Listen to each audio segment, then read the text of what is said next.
आप पूरे मुल्क में इस आंदोलन की अलख जगा के रखिए, इंकलाब बर्पा करके रखिए। इंशाअल्लाह नई नस्ल आपको जब भी जरूरत होगी बदन। अस्सलाम वालेकुम, मैं तनवीर अंसारी। उम्मीद है कि आप विरासत खैरियत से होंगे। ये वक्फ बिल जो है हम सब का हक है, इसको बचाएं। यह काला कानून जो लाया गया है इसमें अगर हम साथ नहीं देंगे तो आगे चलकर बहुत पछताएंगे, ताकि हम लोग इसमें साथ दें। बदन में जो भी लहू है तेरी अमानत है, जहां जहां हो जरूरत वसूल कर लेना। हम सारे लोग किसी कुर्बानी से पीछे नहीं हटेंगे। एक बिल आया देश की पार्लियामेंट में, और सिर्फ आया ही नहीं, चूंकि ताकत उनके पास थी, संख्या बल उनके पास था, वो बिल पास भी हुआ।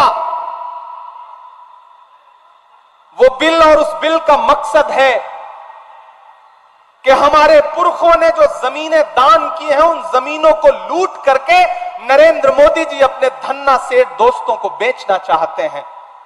उस बिल का मकसद यह है, उस बिल का मकसद यह है कि आपकी इबादतगाहें, आपकी खानकाहें, आपकी दरगाहें महफूज न रह जाएं, आप उसी में उलझे रहें। आपने जो अपना जहन पढ़ाई की तरफ लगा दिया है, आप आईएएस बन रहे हैं, आईपीएस बन रहे हैं, इंजीनियर बन रहे हैं, वकील बन रहे हैं, डॉक्टर बन रहे हैं, तो एक सिस्टम है जो चाहता है कि आपका जहन उससे हटे और आप अपना सारा जहन इधर लगा दें, ताकि आप उस सिस्टम का हिस्सा ना बन सकें। इस सोच के साथ एक बिल लाया गया। मैं 3 साल से देश की पार्लियामेंट में हूं। मैं 3 साल से मुसलसल देख रहा था, कभी प्राइवेट मेंबर बिल के जरिए वक्फ रिपील एक्ट लाया जाता था। उसी समय मुझे समझ में आ गया था कि एक बड़ी साजिश रची जा रही है और वो बिल की शक्ल में आएगी। बिल आया, पास भी हो गया क्योंकि संख्या बल उनके पास था। लेकिन मैं इस मुल्क के विपक्ष के तमाम पॉलिटिकल पार्टियों को, तमाम मेंबर ऑफ पार्लियामेंट को इस मंच पर खड़ा होकर के सैल्यूट करूंगा, सलाम करूंगा उनको कि अगर लोकसभा में उस बिल के समर्थन में 288 वोट पड़ रहे थे, तो उस बिल के खिलाफ में 232 वोट पड़े। जबकि देश की लोकसभा में मुस्लिम सांसद सिर्फ 24 हैं। 200 से ज्यादा इस देश का हिंदू भाई, दलित भाई, ईसाई भाई, सिख भाई अलल ऐलान उस बिल के खिलाफ खड़ा था, और पूरे दिन और पूरी रात चलने वाली पार्लियामेंट में सुबह 3:30 बजे वोटिंग कर रहा था उस बिल के खिलाफ लोकसभा में। यह है इस मुल्क की खूबसूरती, यह है इस मुल्क की गंगा जमुनी तहजीब। मुझे आज भी याद है, हमारे पंजाब का हमारा एक साथी है, मेंबर ऑफ पार्लियामेंट है, राजा वड़िंग। उसका भाषण सुनना, सरदार है वो, उसने कितनी असरदार बात कही है। मुझे फख्र है इस मुल्क की गंगा जमुनी तहजीब पर, भले ही उसको पामाल करने की कितनी साजिशें की जाएं, लेकिन जब राज्यसभा में अगले दिन यह बिल आया, तो अगर इस बिल की हिमायत में 128 वोट पड़े, तो अपोजिशन के 95 मेंबर ऑफ पार्लियामेंट राज्यसभा में ऐसे थे जो इस बिल के खिलाफ खड़े थे। और सुबह के 3 बजे बीमारी की हालत में सोनिया गांधी जी इस बिल के खिलाफ वोट करने के लिए राज्यसभा में मौजूद थी। हमी को कातिल कहेगी दुनिया, हमारा ही कत्लेआम होगा। हमी को कातिल कहेगी दुनिया, हमारा ही कत्लेआम होगा। हमी कुएं खोदते फिरेंगे, हमी पे पानी हराम होगा। ये जो साजिशें हैं, इन्हें समझने की जरूरत है और डरने की जरूरत नहीं है, और आप डरने वाले लोग भी नहीं है। मैं तो अलल ऐलान देश की पार्लियामेंट में खड़ा होकर के आपके हवाले से बोल के आया हूं, और पूरे मुल्क में जाके ये कह रहा हूं कि नहीं, ऐसा नहीं होगा, कभी ऐसा नहीं होगा, कभी ईमान का, कुरान का सौदा नहीं होगा। नहीं, ऐसा नहीं होगा, कभी होगा, कभी ईमान का कुरान का सौदा नहीं होगा। हमें तुम कत्ल कर दो शौक से मंजूर है, लेकिन शरीयत के किसी मुद्दे पे समझौता नहीं होगा, नहीं होगा। लेकिन एक बात मैं यहां खड़ा होकर कहना चाहता हूं, मुस्लिम पर्सनल लॉ बोर्ड के तमाम जिम्मेदारान बैठे हैं, हमारे तमाम सियासी साथी बैठे हैं, कि हुकूमतों ने आपको परेशान करने के लिए, आपको पामाल करने के लिए अपने तरीके बदल दिए हैं, अपने हथियार बदल दिए हैं, तो आपको भी लड़ाई के तरीके बदलने पड़ेंगे। आपको अपनी लड़ाई के तरीके बदलने पड़ेंगे, आपको अपनी भाषा बदलनी पड़ेगी। मैं बहुत जिम्मेदारी से यह बात कह रहा हूं, और यह बात इसलिए कह रहा हूं कि मैं रांची में खड़ा हूं।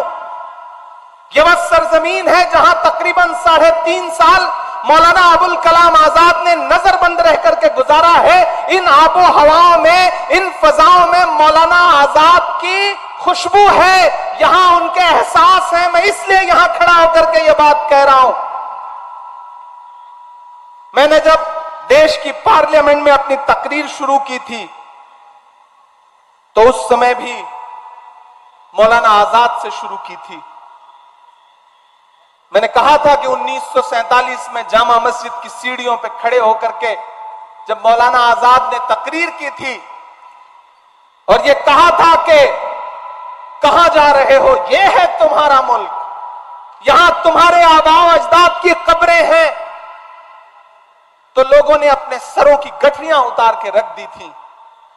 और आज उसी जामा मस्जिद की सीढ़ियों के पास सोए हुए मौलाना आजाद को फिर से सदा देनी पड़ेगी कि ये मेरी कब्र है, ये सरकार की जागीर नहीं है। ये सरकार जो आपकी इबादतगाहों को, आपके कब्रिस्तानों को अपनी जागीर बना लेना चाहती है, दरअसल मुखालफत उस सोच के खिलाफ है। वो जो अमेंडमेंट लेके आए हैं, उसमें कुछ अमेंडमेंट इतने खतरनाक हैं कि अगर वो जमीन पर उतर गए और लागू हो गए तो हर शहर में, हर जगह ये सरकार एक अलग तरीके की फिरका परस्ती फैलाना चाहती है। हम लोग उसके खिलाफ पार्लियामेंट में भी लड़ रहे थे, सुप्रीम कोर्ट में भी लड़ रहे हैं। हमारे कई साथी हैं जिन्होंने अपने अपने तौर पे खुद से पिटीशन फाइल किया है। मैं भी पार्लियामेंट में लड़ने के बाद सुप्रीम कोर्ट में भी इस मुद्दे पे लड़ रहा हूं, और हमें सुप्रीम कोर्ट से बहुत उम्मीदें हैं कि वो आईन का पास जरूर रखेंगे। लेकिन हर लड़ाई सिर्फ पार्लियामेंट और न्यायालयों तक ही नहीं लड़ी जाती। और मैंने तो पार्लियामेंट में भी छाती ठोक के यह बात कही थी कि आज जो आप कृषि कानून, आज जो आप ये वक्फ का कानून लेकर के आए हैं, इसी ठसक और इसी जिद के साथ आप देश की पार्लियामेंट में सीए का कानून भी लाए थे। और आपने ये कहा था कि हम दूसरे मुल्कों में बसने वाले हिंदू भाइयों को हिंदुस्तान में ला करके उनको नागरिकता देंगे, उनको सिटीजनशिप देंगे। लेकिन मैंने उनकी पोल खोलते हुए यह बात कही थी कि पिछले 10 साल में 2000 हिंदू भाई भी आपसे नागरिकता मांगने के लिए नहीं आए। इसके उलट 15 लाख हिंदुस्तानियों ने पिछले 10 साल में हिंदुस्तान की सिटीजनशिप छोड़ दी, दूसरे मुल्कों में जाकर के बस गए। यह अंजाम हुआ है उस कानून का। ऐसे ही कृषि कानून लेकर के आए थे, उसके फायदे गिनवाए थे पूरे मुल्क को उन्होंने। लेकिन आपको याद होगा, मैं सलाम करूंगा अपने देश के किसानों को कि उन्होंने दिल्ली की सरहद पर आकर के अपने तंबू गाड़ दिए। 700 किसान शहीद हो गए और एक दिन मजबूर होकर के देश के प्रधानमंत्री को अपने रूंधे गले के साथ देश से कहना पड़ा कि हम कृषि कानून वापस ले रहे हैं। यह अंजाम हुआ उस कानून का। तो आप ये मत समझिए कि देश की पार्लियामेंट में कानून उन्होंने पास कर दिया तो अब आप खामोश होकर बैठ जाएंगे। नहीं, देश का आईन आपको ताकत देता है, आपको इजाजत देता है और आपसे कहता है कि अगर कोई कानून आवाम के खिलाफ है तो उस पर बात होनी चाहिए, एहतजाज होना चाहिए। और मुझे खुशी है कि पूरे मुल्क का मुसलमान एहतजाज कर रहा है और ये कह रहा है कि हम इस लड़ाई को छोड़ेंगे नहीं, इस लड़ाई को लड़ते रहेंगे। क्योंकि हम करें बात दलीलों से तो रद्द होती है, हम करें बात दलीलों से तो रद्द होती है। उनके होठों की खामोशी भी सनद होती है, कुछ न कहने से भी छिन जाता है एजाज़े सुखन, जुल्म सहने से भी जालिम की मदद होती है। ये जुल्म सहना नहीं है, इसके खिलाफ आवाज उठानी है। क्योंकि इसी जमीन में जो खुददारी बोई है मौलाना अबुल कलाम आजाद ने, मैं आज रास्ते में आ रहा था तो मैं दिल्ली के जामा मस्जिद में 1947 में उनका दिया गया भाषण, उनकी तकरीर पढ़ रहा था। तो मुझे लगा कि जब मैं वहां खड़ा होऊंगा तो मैं दोनों को कैसे एक दूसरे से कनेक्ट करूं। 1947 में दिल्ली की जामा मस्जिद की सीढ़ियों पे मौलाना आजाद की तकरीर, और 3.5 साल यहां नजरबंद रहते हुए उन्होंने जो सोचा, जो लिखा, शायद दोनों बहुत एक दूसरे से कनेक्ट करते हैं। और आज तो बारिश भी हुई है। उन्होंने उस वक्त कहा था तकरीर करते हुए कि अजीजों, अपने दिलों को मजबूत बनाओ, अपने दिलों को मजबूत बनाओ और अपने दिमागों में सोचने की आदत डालो, फिर देखो ये फैसले तुम्हारे लिए कितने फायदेमंद होंगे। ये देखो, मस्जिद के मिनारे तुमसे उचक उचक कर सवाल कर रहे हैं कि तुमने अपने तारीख के सफात को कहां गुम कर दिया है। अभी कल की ही बात है कि यही जमुना के किनारे तुम्हारे काफिलों ने वजू किया था, और आज तुम हो कि यहां रहते हुए खौफ महसूस करते हो। अजीजों, अपने अंदर एक बुनियादी तब्दीली पैदा करो। तुम्हारा खौफ बेजा है। मुसलमान और बुजदिली एक जगह जमा नहीं हो सकता। सच्चे मुसलमान को कोई ताकत हिला नहीं सकती है, न कोई खौफ डरा सकता है। चंद इंसानी चेहरों के गायब हो जाने से डरो मत। अजीजों, तब्दीलियों के साथ चलो। यह ना कहो कि इसके लिए तैयार नहीं थे, बल्कि तैयार हो जाओ। सितारे टूट गए हैं लेकिन सूरज तो चमक रहा है, उससे किरण मांग लो और उन अंधेरी राहों में बिछा दो जहां उजालों की सख्त जरूरत है। मैं तुम्हें यह नहीं कहता कि तुम हाकिमाना इक्तिदार के मदरसे से वफादारी का सर्टिफिकेट हासिल करो। मैं कहता हूं कि जो उजले नक्शो निगार तुम्हें इस हिंदुस्तान में माजी की यादगार के तौर पर नजर आ रहे हैं, उन्हें तुम्हारा ही काफिला लाया था। उन्हें भुलाओ नहीं, उन्हें छोड़ो नहीं, उनके वारिस बनकर रहो। समझ लो, तुम भागने के लिए तैयार नहीं तो फिर कोई ताकत तुम्हें नहीं भगा सकती है। आओ अहद करो कि यह मुल्क हमारा है। आओ अहद करो कि यह मुल्क हमारा है। हम इसके लिए हैं और इसकी तकदीर के बुनियादी फैसले हमारी आवाज के बगैर अधूरे रहेंगे। आज जलजलों से डरते हो, कभी तुम खुद जलजला थे। आज अंधेरे से कांपते हो, क्या याद नहीं रहा कि तुम्हारा वजूद खुद में एक उजाला था।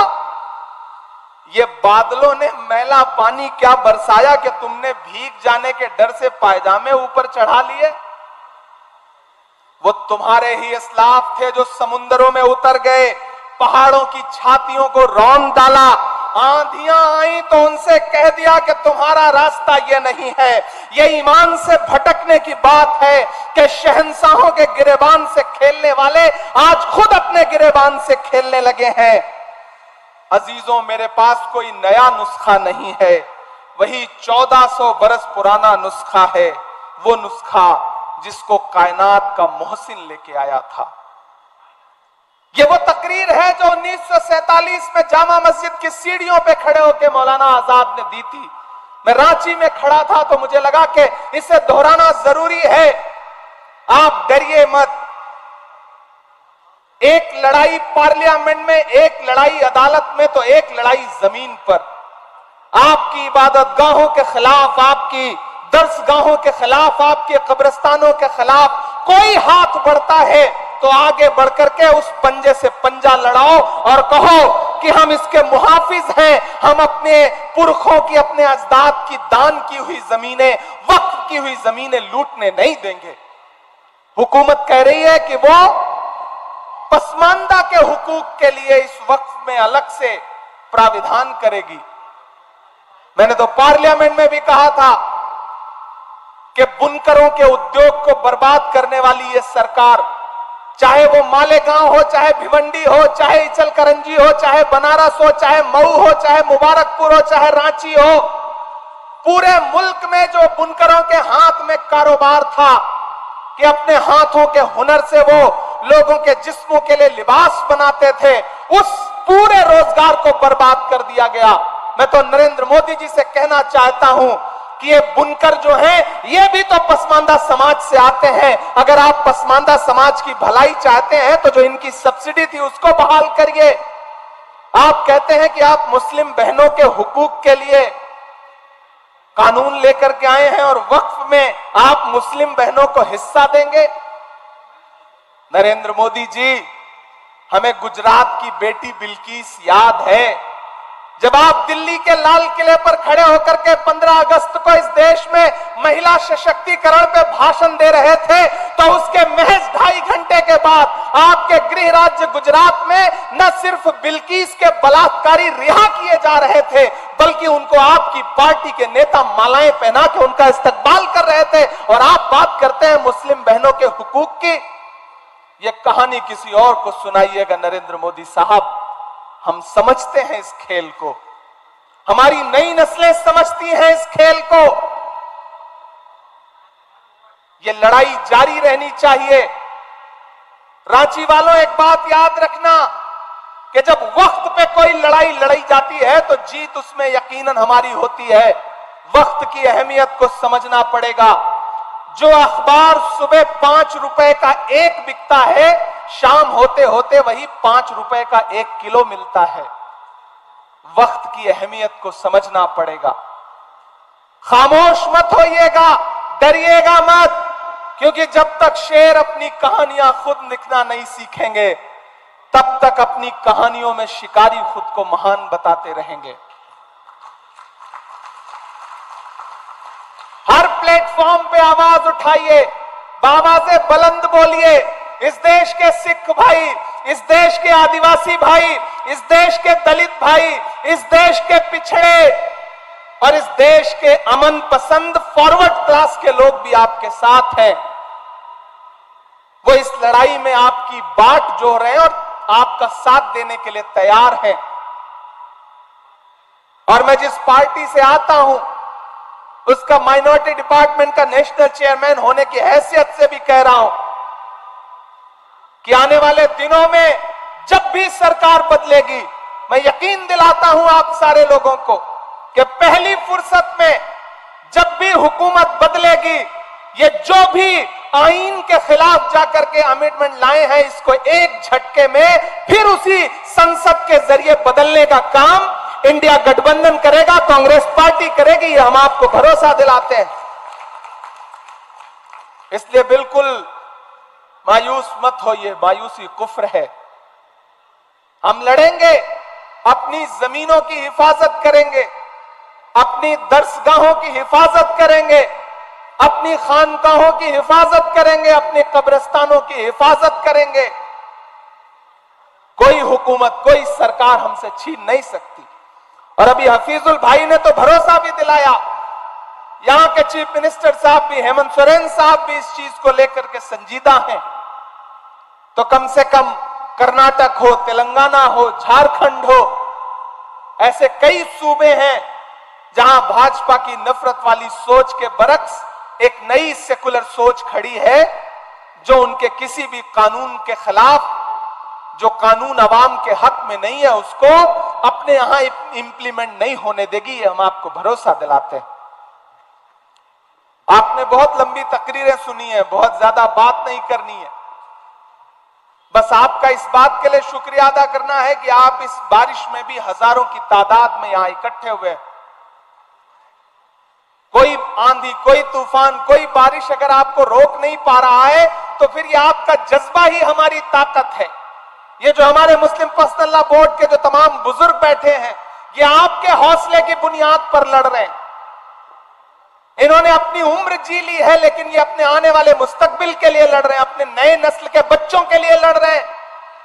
यहां मौजूद एक एक शख्स हमारे इन बुजुर्गों के हौसले के लिए, इनके लिए दुआ के लिए एक एक हाथ उठा करके ताली बजा करके इनका एहसास दिलाए कि कौम की नई नस्ल आपके साथ खड़ी है। आप पूरे मुल्क में इस आंदोलन की अलख जगा के रखिए, इंकलाब बर्पा करके रखिए। इंशाअल्लाह नई नस्ल आपको जब भी जरूरत होगी, बदन में जो भी लहू है तेरी अमानत है, जहां जहां हो जरूरत वसूल कर लेना। हम सारे लोग किसी कुर्बानी से पीछे नहीं हटेंगे। किसानों ने 700 जानें कुर्बान की, लेकिन हुकूमत को झुकने पे मजबूर कर दिया। तो हम तो सरकार से कहना चाहते हैं कि तुझको कितनों का लहू चाहिए अर्ज़े वतन, कितनी आहों से कलेजा तेरा ठंडा होगा। अगर आपके कलेजे की ठंडक के लिए आपको कुर्बानियों की दरकार है, तो मैंने पार्लियामेंट में भी कहा था और यहां भी कह रहा हूं कि उनसे 2 कदम आगे ये इमरान खड़ा मिलेगा। अगर आपको कुर्बानियों की दरकार है तो आप लीजिए,